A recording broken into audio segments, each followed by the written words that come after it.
Boa noite a todos. Que Jesus nos envolva durante esse estudo, para que possamos realmente assimilarmos, com os sentimentos, principalmente. Esse tema, infortúnios ocultos, nesse capítulo 13, fala dessa caridade, da manifestação de nós em direção ao próximo, em direção ao outro. Grandes calamidades, grandes desastres, aonde a imprensa, os jornais nos convocam, nós nos sentimos quase que impelidos, diante da equipe da sociedade, manifestarmos a nossa ajuda, o nosso espírito de solidariedade. Funciona meio que inconsciente, mas impulsionado pelo grupo. Então é quando a gente acontece na sociedade esses grandes desastres, que há uma grande comoção. Mas tem pessoas que só entendem a caridade nesses momentos de dores, que movimenta toda a cidade, toda uma nação, ou então entende a caridade com aquele movimento de final de semana, de dividir algumas moedas, algum alimento diante de alguma instituição, ou de uma forma mesmo esporádica. Esse é o início de um processo do entendimento de caridade. É importante? É importante. O movimento das mãos é um movimento inicial. Só que podemos ir mais além. É o que Kardec fala desses infortúnios ocultos, que ao lado desses grandes desastres, existem infinitos desastres menores ocorrendo ao nosso lado, de forma oculta, de forma silenciosa, que não aparece no jornal, a dor do nosso vizinho, a dor do nosso parente, a dor do nosso companheiro de trabalho. E que a nossa postura poderia ser mais espontânea. Não tem ninguém percebendo às vezes. Não tem jornal, não tem lá a imprensa televisionando aquela situação. É aquela hora que a gente percebe outro e fala assim, está acontecendo alguma coisa com fulano. Você olha a fisionomia da pessoa, ela está diferente. E é quando você vai buscar ser útil, não intrometendo na vida do outro. Não é intromissão. É aquela coisa que você se aproxima para perceber, você capta que o outro está precisando de uma ajuda. E como, de uma forma assim, com muito tato, você deixa o outro à vontade para dizer, está acontecendo alguma coisa? A gente não precisa nem dizer, está visível, você percebeu que a pessoa está ausente. Se ela está ausente, você pergunta por um, por dois, você descobre às vezes que ela está adoentada. Ou que será essa nossa postura quando nós nos damos conta que alguém precisa, que alguém está ocultando o seu problema, a gente fala assim, eu vou arranjar mais problema, já bastam os meus, eu vou arranjar mais uma situação para me coçar, já não estou dando conta aqui de casa. Não é assim também que às vezes a gente fala? Esquecendo que muitas vezes, quando nós saímos em direção ao outro para auxiliá-lo, a solução das nossas questões às vezes se encontram ali. É no outro que a gente busca o equilíbrio e o amparo espiritual para solucionar as nossas aflições. Então é um momento que se chama a caridade espontânea. É perceber com cuidado a necessidade que o outro está ocultando, sem humilhá-lo, sem feri-lo. Então, todo esse tema dessa dama grandiosa que Kardec nos demonstra aqui, que ele fala, a verdadeira generosidade sabe descobrir sem esperar que venham procurar ajuda. É quando você fala para o outro assim, olha, eu não vou resolver o teu problema não, porque eu não tenho condições de resolver o problema do outro. Eu não sou o consolo de ninguém. O consolo é o Cristo.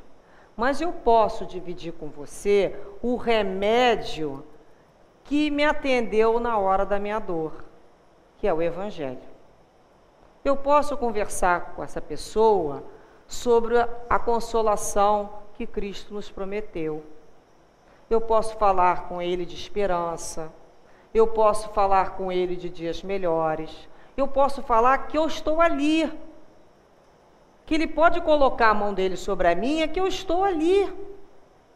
Eu não tenho pretensão, né? Porque geralmente quando a gente fala, eu não vou no outro para resolver o problema do outro, nós não vamos mesmo resolver o problema do outro. Aí eu não vou para salvar o outro. Ontem a dona Brunilde, a companheira, fez uma palestra falando sobre essa questão. A gente vai aprender, não é salvar o outro, é a nossa própria consciência, é salvar o nosso entendimento, nosso senso de dever para com o outro. Como é bom, né? Quando a gente se encontra no momento de angústia, de remorso, de dores cruciais passando na família, e alguém chega e fala assim, divide comigo. Não quer saber, às vezes, não vai entrar em detalhes, ele não quer saber, ele não é malicioso, não é para fofocar. Ele fala simplesmente, divide comigo, dá um abraço. É quando a gente percebe que o outro não vai nos recriminar. Ele se coloca. Como é importante ter esse outro naquele momento. Então, isso é uma caridade espontânea. Quando nós não somos mais indiferentes à necessidade do companheiro. Paulo, de Tarso, em Coríntios, ele fala assim, olha, todas as vossas coisas sejam feitas com caridade. Todas as vossas coisas. Então ele deixa claro que a caridade, expressando o amor cristão, ela inicia na distribuição com as mãos, a questão material, mas ela pode ir um pouco mais além. É o que nós viemos aqui aprender. Sair desse início da distribuição. Então a caridade é ouvir, é olhar o outro com mais ternura, é calar quando a nossa voz vai censurar o comportamento de um companheiro, é um olhar de mais indulgência. Isso é caridade. É um aperto de mão, é aprender o nome de alguém. Olha quantas maneiras, todos os vossos atos sejam, né, feitos com caridade. Todos os atos. Então não tem mais um momento para se fazer caridade. Não é mais aquele dia.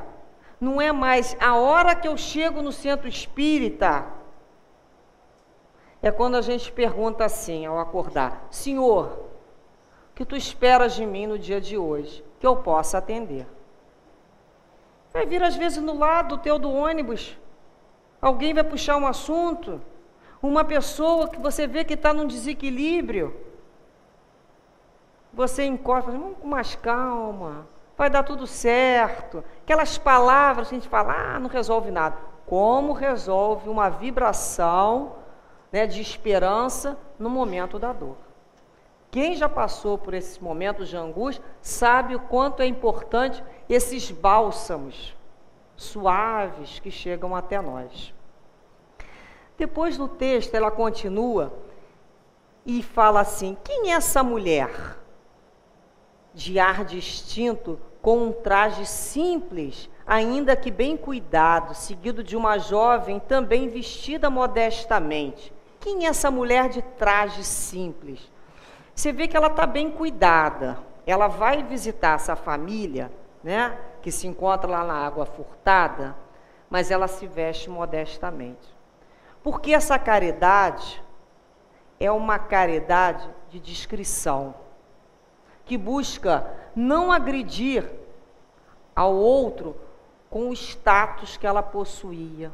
Porque muitas vezes a vestimenta, os nossos ornamentos acabam sendo símbolos de separação, criando verdadeiros muros. Então eu vou oferecer a minha ajuda num lugar que todo mundo está numa miséria financeira, cheio de ouro, de rubi.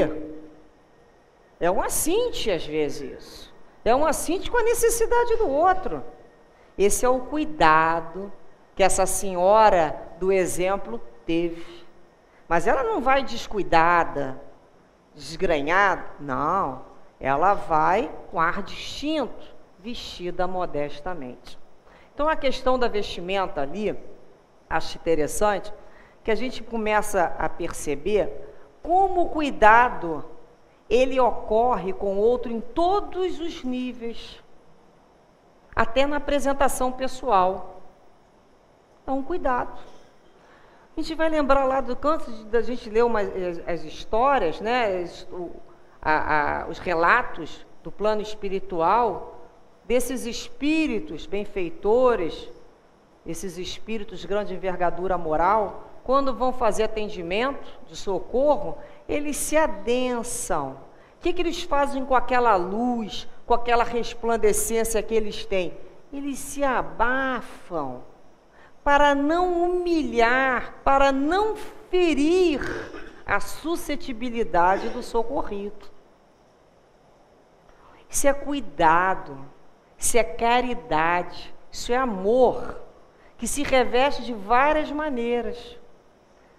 Então, mas eu vou dar minha ajuda, o importante é que eu estou lá. É, importante é que a gente está lá, mas a gente já pode pensar na maneira como vai chegar? A necessidade de ser daquela maneira, assintando o outro. A gente já começa a refletir, né, sobre essas variantes. Pois ele continua aqui, olha, à sua chegada dessa dama, alegria aparece nas faces emagrecidas, é que ela vem acalmar todas as dores. Traz o necessário, olha só, ela vai levando o necessário, suavizado por doces e consoladoras palavras que fazem com que a sua ajuda seja aceita sem causar vergonha. Ou seja, ela envolve a questão material como aquele remédio necessário, mas que hoje em dia as indústrias, né, colocam um equipamento ao redor dele para proteger o nosso estômago. Às vezes não é assim, o remédio está ali. Então, aquela doação é necessária, é um remédio, mas ela tem cuidado de como ela vai oferecer aquilo. É mais de uma maneira que ela não vai condicionar a entrega dela. Porque algumas pessoas oferecem ajuda, mas aquela ajuda é muito pesada às vezes. É uma ajuda condicionada. Olha, eu estou te dando isso aqui. Uma vez você não vai estragar e não vai vender, hein? Cadê aquela blusa que eu te dei? Por que você deu? Isso, deu ou não deu, afinal de contas? Às vezes a gente se pergunta, né? Deu ou não deu? Deu agarrado. Quando a gente dá agarrado, não deu. Olha, eu estou te dando isso aqui, mas eu espero que fique mais 20 anos contigo. Acabou. E o que se dá? Às vezes a pessoa quer se livrar, é um processo? É. Será que ela já consegue dar o que ela gosta? Ou ela dá, tem muita gente que dá, porque não consegue jogar no lixo. Nós aqui já recebemos doações, né, de palavras cruzadas feitas. Eu sempre fiquei imaginando. A pessoa vai aprender que fruta de conde se chama ata, né? É um aprendizado. Mas a gente começa para assim, olha, é igual dar uma caixa de fósforo usada, né? A gente já foi testado. Então, quando a gente começa a raciocinar sobre que sentimento eu estou adicionando àquela coisa que eu dou. Que sentimento é esse?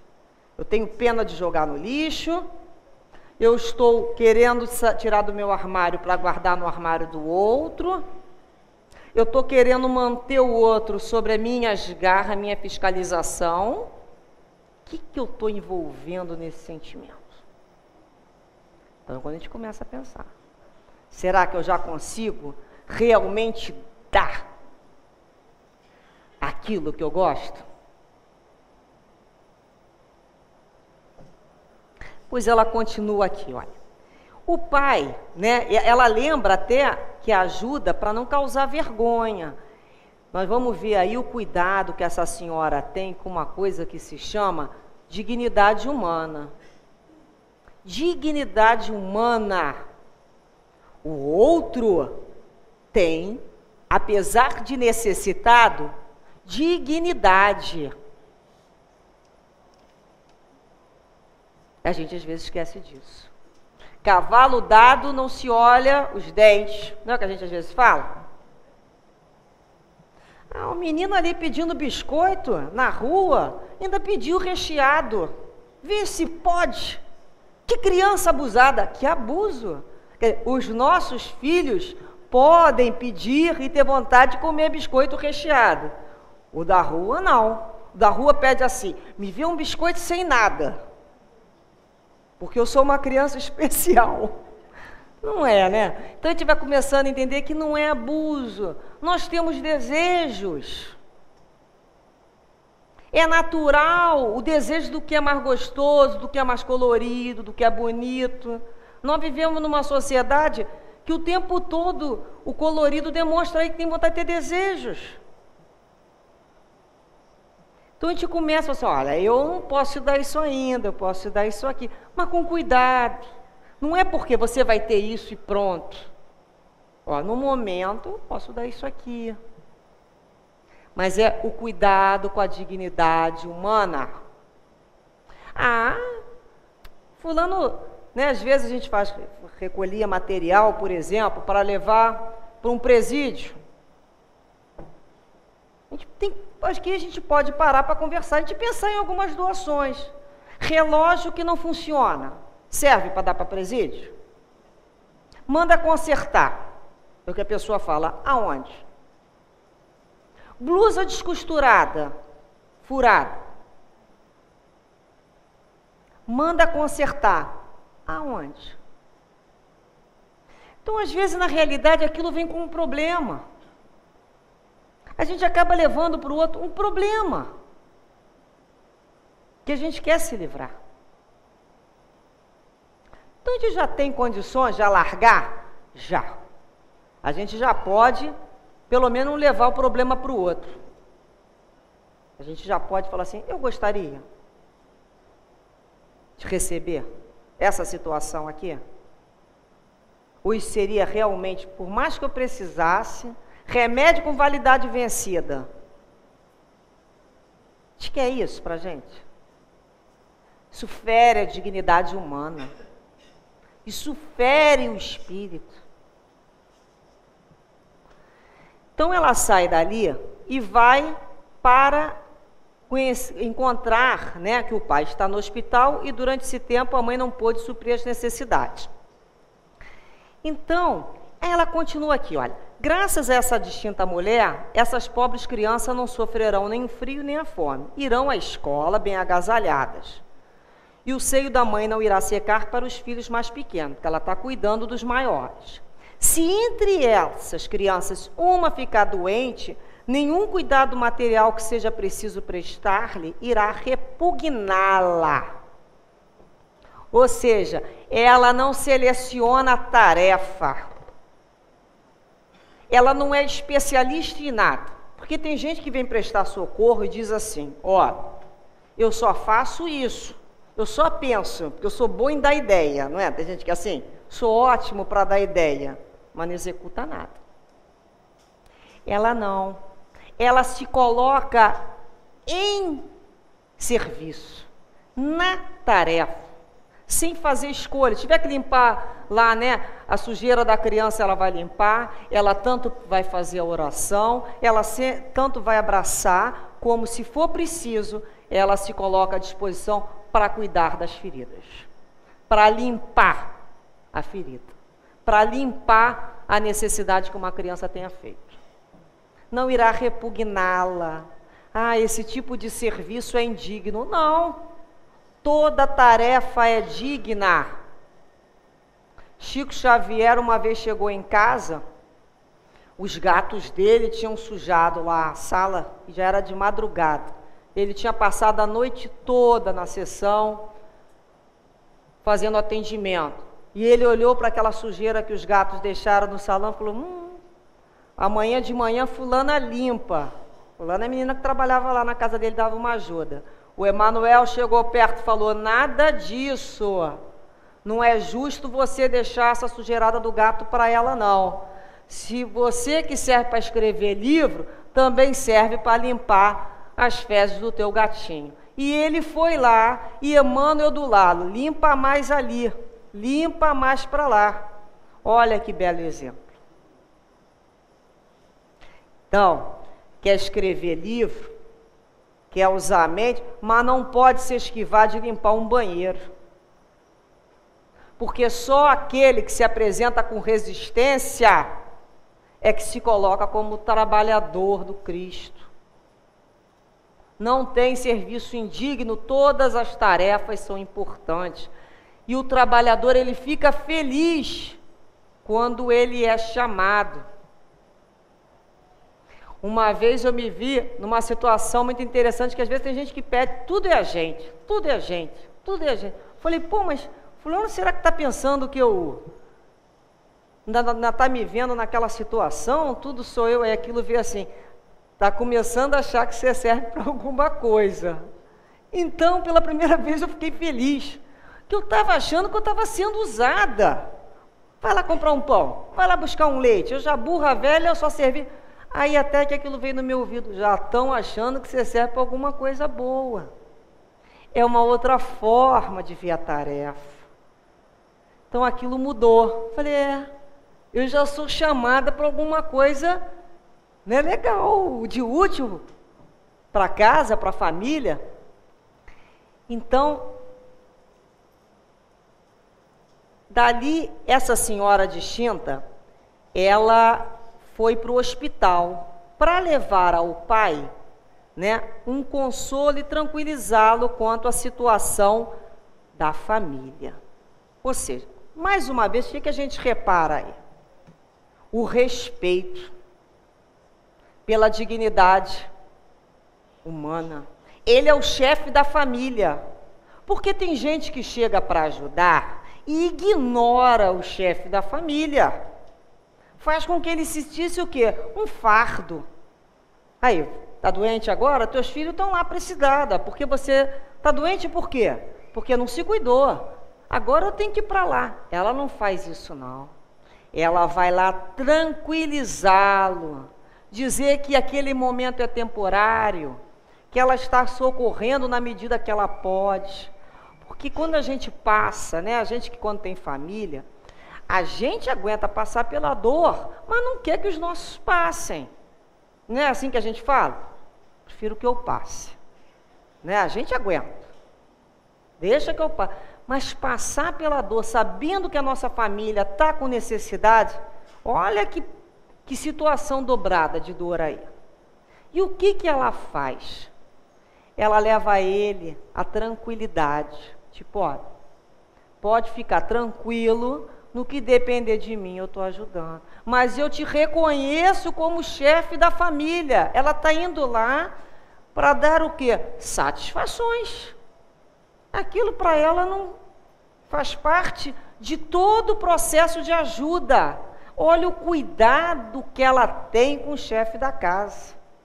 Ele não foi ignorado na sua função. É respeito, não é? É aprendermos a respeitar a casa do outro. Então não é pelo fato que eu entro na casa do outro para ajudar, que eu vou mudar o sofá de lugar. Não é? Ai, não gosto desse pano de prato aqui não. Eu vou vir te ajudar aqui, mas olha, vou mudar isso tudo. As pessoas às vezes misturam as coisas. E o outro, como está precisando de ajuda, se sente constrangido. Mas isso não tem que passar do outro falar, não, peraí, calma. Então a gente tem que aprender a socorrer e ajudar de uma maneira menos invasiva na vida e na casa do outro, respeitando a posição dos donos da casa. Depois ela continua e fala assim, olha, na esquina, a carruagem dela está esperando ela na esquina. É um verdadeiro armazém. Ela carrega tudo na carruagem. Tudo que leva para os seus protegidos que sucessivamente visita. Ela não lhes pergunta nem sua crença, nem sua opinião, porque para ela todos os homens são irmãos e filhos de Deus. Terminada a sua visita àquela família, ela pensa, comecei bem o meu dia. Ou seja, a gente vai lembrar aí de quem? Da parábola que Jesus nos ensinou do bom samaritano. Que ele ajuda e não pergunta. Ele não faz pergunta. Em nenhum momento daquela parábola ele indaga do socorrido, o porquê, como, onde foi. Nada, ele ajuda. Ajuda quem sem querer indagar quem. Até que para socorrer, né, a verdadeira caridade, ela dispensa o processo da identificação. Quem é que eu vou socorrer? Qual é a religião dele? Ah, mas eu sou espírita. Eu só posso socorrer os espíritas. Ué, qual é o preceito geral, no fundo? Nós, no fundo, não somos todos irmãos? Ah, mas eu sou evangélico, eu só ajudo o evangélico. Ou então, tudo bem, eu vou te ajudar, mas qual a sua opinião política a respeito? Ah, ele pensa diferente de mim, da sociedade. Ela não faz essas perguntas. Ela não se identifica, nem identifica o credo, nem a opinião da pessoa. Ela joga a semente dela com o que ela pode, da melhor maneira possível, com o melhor sentimento, sem ficar parado, olhando o fruto daquilo ali. Porque ela já entendeu que o fruto não pertence à germinação, o movimento, a flor e o fruto não pertencem a ela. Pertence da onde esse bem procede, que é do mais alto.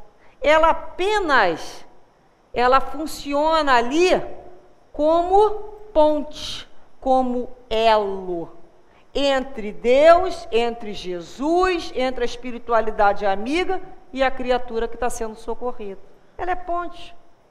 Todo bem procede do mais alto. Então ela não aguarda, ela sabe que aquela semente foi colocada ali, muitas vezes vai demorar um tempo para dar fruto. Então, se o outro vai saber aproveitar o que eu estou dando, se ele vai ter consciência, isso é um outro processo que não me pertence, que não é meu. A gente tem que aprender a se desapegar da atividade. É o desapego. Pois aqui ela continua.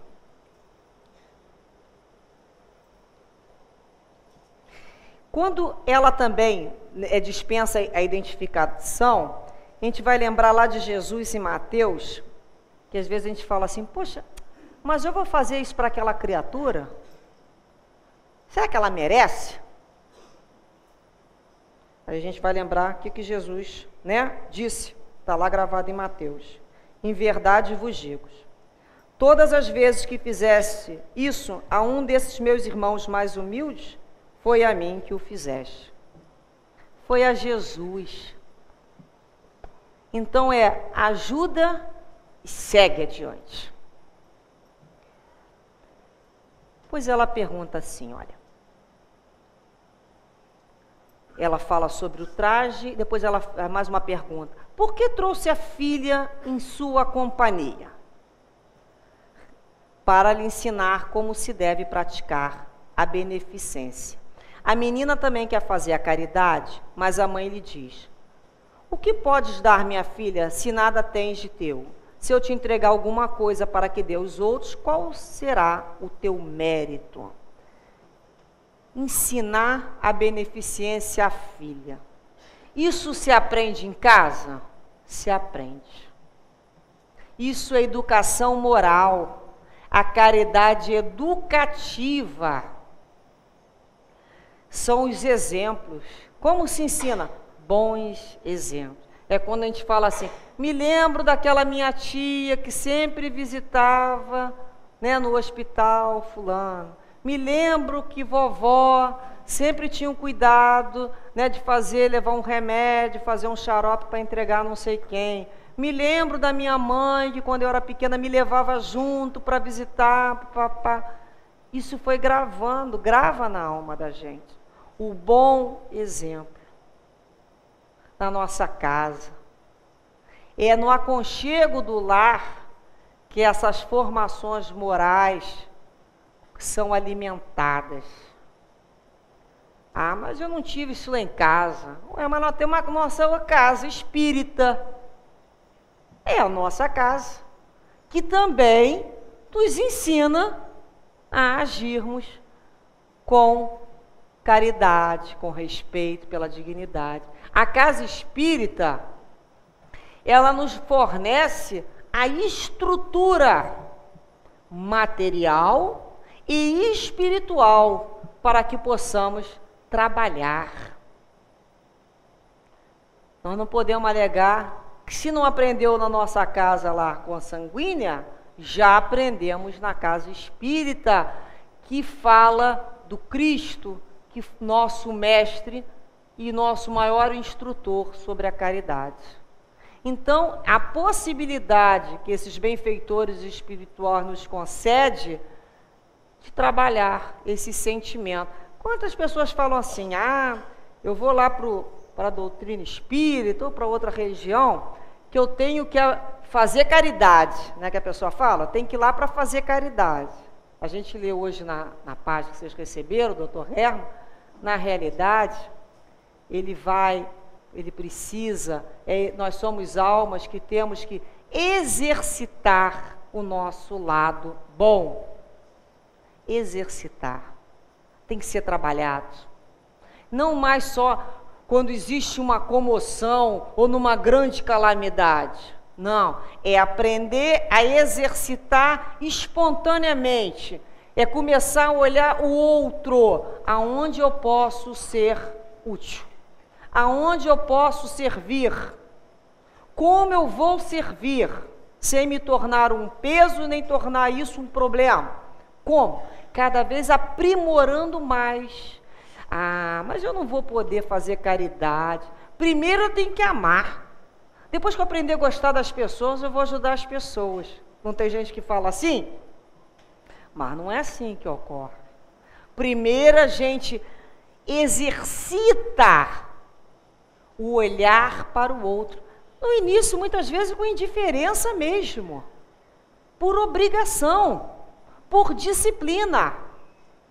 E aquele sentimento começa a desabrochar. E é um olhar diferente. É uma alegria espiritual dos próprios benfeitores espirituais. O outro que está sendo socorrido, olha lá, o ser humano encarnado, às vezes ele nem se dá conta. Ele ainda não aprendeu a agradecer. Mas o benfeitor espiritual dele, aqueles espíritos familiares dele, o tratamento contigo será outro. O olhar da espiritualidade é o olhar de ajuda que chega. Então, quando a gente fala também em ajudar, né, a gente lembra aqui do próprio ato de conviver na casa espírita e na sociedade, que vai nos ensinando a pedir ajuda e ser ajudado e ajudar. Por que pedir ajuda e ser ajudado? Porque tem gente que não aprendeu ainda a pedir ajuda. Não sabe pedir ajuda. Não peço ajuda não. Morre de fome em frente a uma mesa, a um banquete. Morre de sede em frente a um lago. Ué, por que tem vergonha de dizer que está frágil? Gente, eu preciso de ajuda. Eu estou frágil. Dá um abraço. Conversa comigo. Sabe que eu não estou legal, minha cabeça, as ideias estão meio contraditórias. Isso não é vergonhoso, não. Isso é humano. Aceitar ajuda. Tem gente que não aceita ajuda, só sabe dar. Não sabe aceitar um presente, não sabe aceitar um elogio, não sabe aceitar um abraço, não quer aceitar nenhum passe. Só ele dá. Isso é seu orgulho também? Um pouco de orgulho? Ele tem que aprender a aceitar, a dizer obrigado. Ai, que bom que você dividiu isso comigo. Faz parte do nosso processo de troca. Então, quando a gente fala assim, eu já dei tantos passes hoje, né? Estou precisando de um passe. Pelo médico não precisa de passe? Nós, por acaso, temos uma estrutura assim tão excepcional? É aquele dia que a gente fala assim, me dá um abraço, né? Me dá um sorriso. Isso é humano. Não é nos fazermos e ficarmos ali parados naquela situação de pedinte. É quando recebemos lá o passe de cura, é falar, um dia sou eu que vou estar aqui já ajudando. A gente quer também participar. Eu quero sair dessa posição aqui de receptor para ajudar. Mas eu tenho que entender que naquele momento eu sou receptor da misericórdia divina que me chega através da mão do meu companheiro.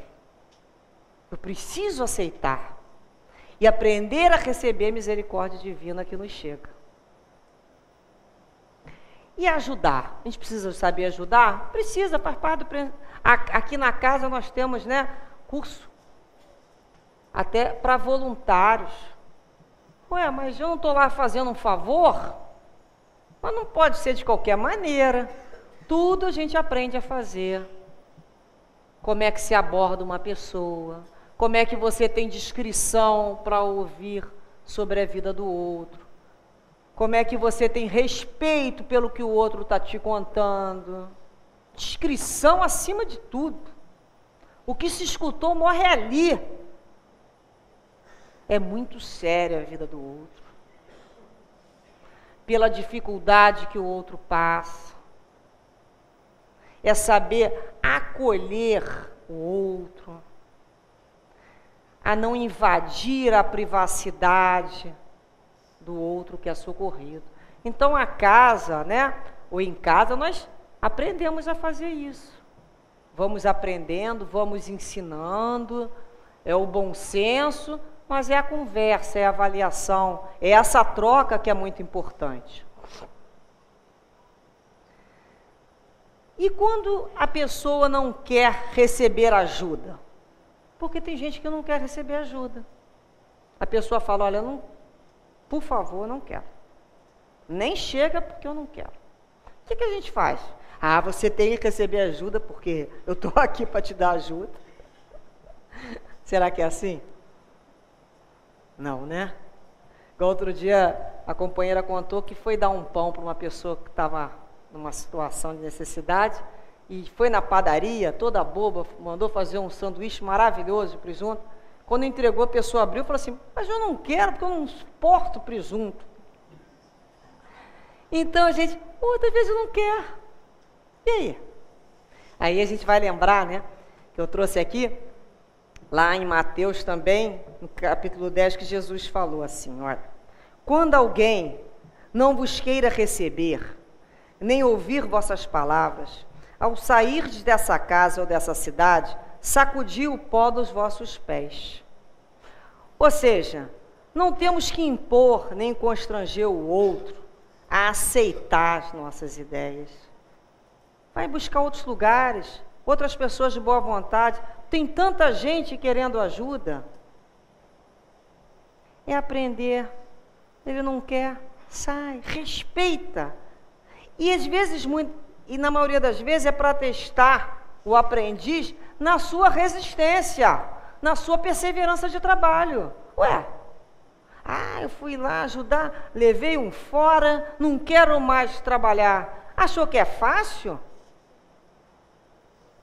Será que a gente pensa que aquele que a gente vai ajudar vai dizer muito obrigado, você é maravilhoso? Não, gente. A maioria das pessoas que estão em situação de ser socorrida, como nós, são espíritos ainda muito orgulhosos, muito vaidosos e que acham que o outro não faz mais do que obrigação. É muito difícil ajudar. O outro não vai falar, só. Isso é para testar perseverança. E o respeito pelo outro. O respeito. Depois ela continua aqui e fala assim para a filha dela, né? Que a filha quer dar as coisas que são dela, que ela trouxe. Só que ela fala, minha filha, se você der o que é meu, não tem mérito. Dá alguma coisa de você. Quando visitamos os doentes, tu me ajuda a tratar deles. Então, porque cuidar de alguém é dar alguma coisa. Isso não te parece suficiente? Ou seja, dar alguma coisa de si. Eu não preciso dar do que eu tenho, sim de mim. Tem gente que veio ao mundo achando que veio ao mundo para se economizar. Aí eu vou me economizar. Quero saber disso não, eu tenho que me poupar. Me economizar e me poupar. Não é não, gente. A gente veio ao mundo para se gastar. E se gastar muito. A gente tem que se gastar aos pouquinhos. Para quando for embora desse plano, não ter mais tanto peso. Vai se gastando. E vai desgastando essa nossa personalidade ainda tão rixenta, tão agressiva. A gente vai gastando e desgastando. Então a gente não veio aqui para se poupar. A gente veio para se gastar, para se doar. E doar com os melhores sentimentos. Já que a gente vai sair de pouquinho, que seja com muito amor. Depois, no finalzinho, no último parágrafo, Kardec fala assim, olha, no seu meio, ela é a mulher do mundo, porque a sua posição assim exige.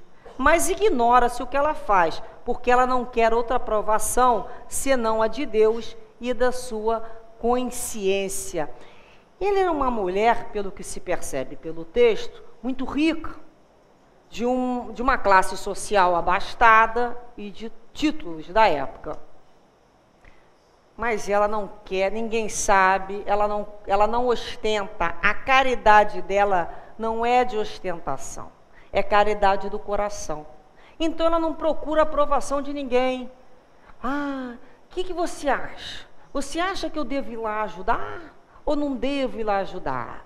Aí aquilo vira uma celeuma. Não, ela não pergunta nada. O problema dela é a questão com Deus e com a própria consciência. São aqueles espíritos que já entenderam, já compreenderam o senso do dever. O dever da criatura para com Deus não cessa nunca. É o senso do dever moral. Ela sabe que a misericórdia divina é tão grande na própria vida de todos nós. Como a gente agradece? Como a gente agradece essas bênçãos que nos chegam de uma forma ininterrupta? Ajoelhado, rezando, o tempo todo. A gente ajoelha e reza sim, mas o tempo todo. O Deus é Deus da atividade, é Deus do movimento. Qual é a melhor maneira de se falar? Estou tão agradecido. Senão, quando estivermos consertados, né, no sentido mental e físico, possamos oferecer a nossa cota também de trabalho. Porque Deus vai ajudar o homem pelo próprio homem. Não vai vir, né, uma criatura celeste se materializar para ajudar, não. Somos nós que vamos ser acionados para poder sermos instrumentos do bem. Então, a preocupação dela era com a própria consciência. Então, ela não vai salvar a vida de ninguém. Ela vai salvar a própria consciência dela. De falar, olha, hoje eu fiz tudo que o dia de hoje me convocou. Ela foi se oferecer.